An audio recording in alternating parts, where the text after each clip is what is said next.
Hello everyone, আসসালামু আলাইকুম। Welcome back to my channel Sonia new ব্লগে আপনাদের সবাইকে ওয়েলকাম করছি। আজকে আমি আপনাদের সাথে খুব সহজ একটা রেসিপি শেয়ার করব। সেটা হচ্ছে ব্রয়লার মুরগি। কিভাবে পারফেক্ট ব্রয়লার মুরগি রান্না করতে হয় সেই রেসিপিটাই।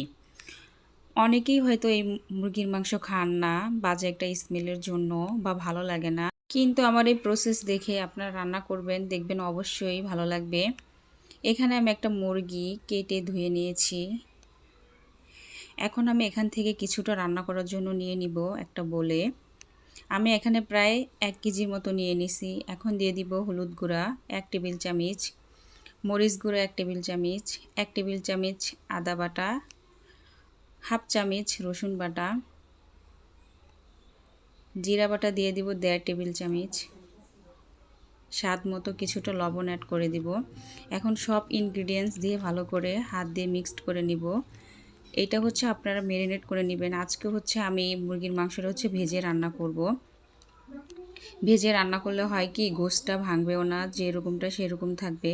চুলায় একটা ফ্রাই প্যান বসিয়ে দিছি, পরিমাণ মতো সয়াবিন তেল দিয়ে দিছি। আমি এখানে 8 টেবিল চামচ দিয়ে দিছি সয়াবিন তেল। এখন আমি যে গোশের টুকরোগুলো ওগুলো হচ্ছে দিয়ে দিব এক এক করে। এইটা হলো আপনারা গোল্ডেন একটা কালার করে ভেজে নেবেন। এইভাবে ভেজে নিলে গোশতটা খেতেও ভালো লাগে, আর হচ্ছে গোশতটা ভাঙে না। আপনারা এইভাবে ট্রাই করবেন।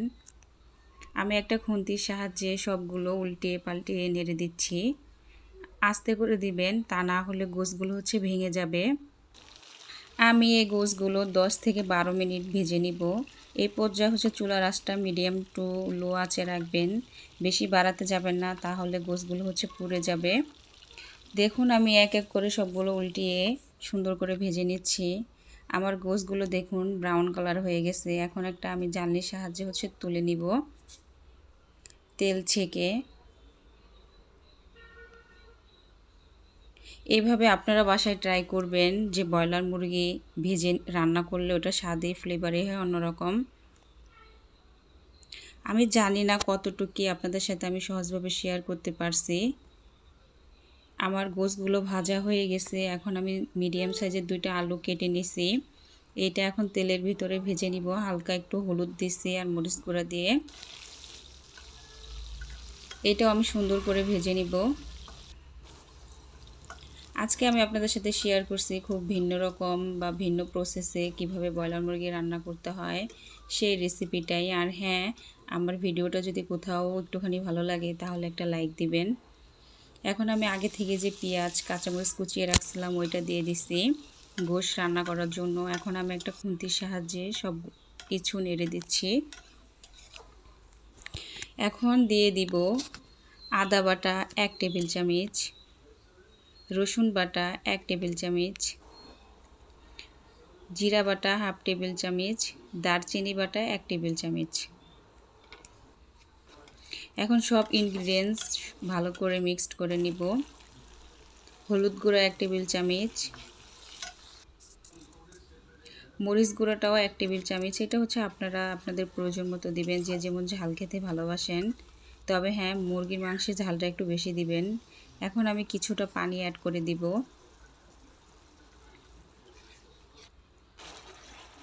2 থেকে 3 পিস তেজপাতা, 2টা সাদা এলাচ আর 2 পিস দারচিনি আমি দিয়ে দিছি।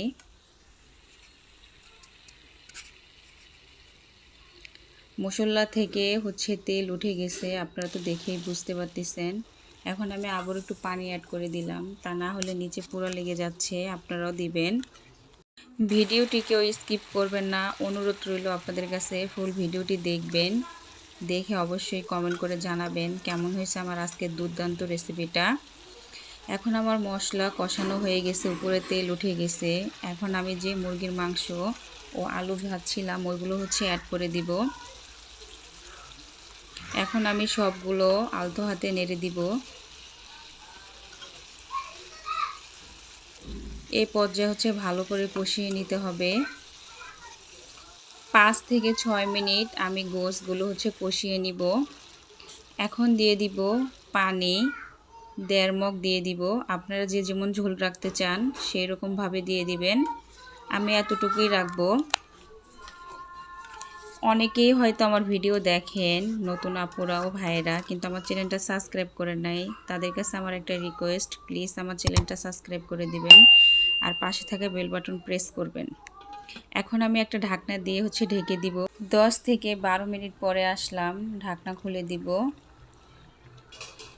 এখন একটা খুন্তির সাহায্যে আমি তরকারিটা নেড়ে দিব। যারা এতক্ষণ আমার সাথে থেকে আমার ভিডিওটি দেখতেছেন তাদেরকে অনেক ধন্যবাদ, এভাবে আমাকে ভালোবাসা দেওয়ার জন্য ও আমার পাশে থাকার জন্য। আমিও চেষ্টা করি আমার সব আপু ভাইয়াদের ভিডিও দেখার জন্য। এখন আমার গোশটা রান্না প্রায় শেষ, আর 2 থেকে 3 মিনিট করব রান্না। চুলা থেকে নামিয়ে ফেলবো, তরকারিটা রান্না করা হয়ে গেছে। পরিবেশন করব। আমি একটা প্লেট নিয়ে নিছি, প্লেটে তরকারিটা আমি বেড়ে নিব। আশা করছি আমার আজকের রেসিপিটা আপনাদের সবার কাছে অনেক ভালো লেগেছে। আপনারা অবশ্যই এভাবে বাসায় ট্রাই করবেন, আর খেয়ে কেমন লাগলো অবশ্যই কমেন্ট করতে ভুলবেন না। কিন্তু আমি চেষ্টা করেছি খুব অল্প উপকরণে ও সহজভাবে মুরগির মাংসটা রান্না করতে হয় কিভাবে, সেই রেসিপিটা। আমার আজকের রেসিপিটি যদি ভালো লেগে থাকে তাহলে অবশ্যই একটা লাইক দিবেন, কমেন্ট করবেন, শেয়ার করবেন আপনার প্রিয়জনদের সাথে। এরকম মজার মজার রেসিপি পেতে অবশ্যই সোনিয়া নিউ ব্লগ চ্যানেলটা সাবস্ক্রাইব করে রাখবেন। সবাই ভালো থাকবেন, সুস্থ থাকবেন। এতক্ষণ আমার ভিডিওটি ধৈর্য নিয়ে দেখার জন্য অনেক ধন্যবাদ। Thank you for watching my video. Okay, আল্লাহ হাফেজ।